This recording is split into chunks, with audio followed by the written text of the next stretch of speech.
Μεγάλους Παλαιστίνιους ποιητές ανθολογεί το βιβλίο Παλαιστινιακή Ποίηση, που παρουσιάστηκε στην Ένωση Συντακτών.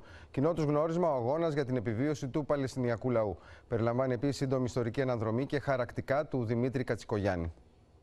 Ο πρέσβης του κράτους της Παλαιστίνης στην Αθήνα, Γιούσεφ Βίκτορ Ντόρκχομ, παρουσίασε ενώπιον διπλωματών, ιστορικών, δημοσιογράφων και κοινού όλα τα στοιχεία που συνθέτουν σήμερα την τραγωδία του Παλαιστινιακού λαού στη Γάζα και τη Δυτική Όχθη.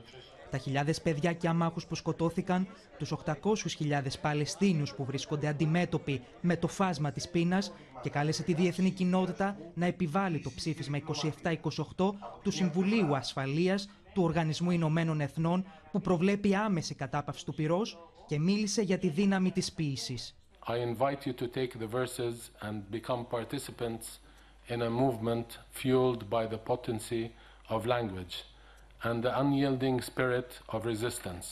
Let these verses be our rallying cry. Η κραυγή γίνεται όνειρο από την πένα του Μαχμούτ Νταρουής και την απαγγελία της Ελένης Γερασιμίδου. Ονειρεύτηκα τα απόρθητα τείχη της ιστορίας σου, τον μύρο της αμυγδαλιάς που τον καημό ανάβει στις νύχτες τις ατέλειωτες. Ονειρεύτηκα πολλά, πολλά ονειρεύτηκα. Γι' αυτό συγχώρεσέ με. Κάθε στίχος της Παλαιστινιακής ποίησης είναι κραυγή. Κραυγή του αδύνατου απέναντι στον ισχυρό. Κραυγή του ανθρώπου απέναντι στο κτήνος. Κραυγή του δίκαιου απέναντι στο άδικο. Η ποίηση της αντίστασης είναι μια πράξη γλυκιάς ελευθερίας. Αμφισβητεί το καταπιεστικό status quo και ως μια από τις αρχαιότερες μορφές τέχνης διαλύει συστήματα καταποίησης και αδικίας. Είναι αλήθεια ότι δεν φτάνει ένα βιβλίο για να σταματήσει έναν πόλεμο, μια γενοκτονία. Μπορεί ωστόσο να αποτελέσει μια κατηγορηματική δήλωση ότι αυτός ο πόλεμος δεν θα γίνει στο όνομά μας.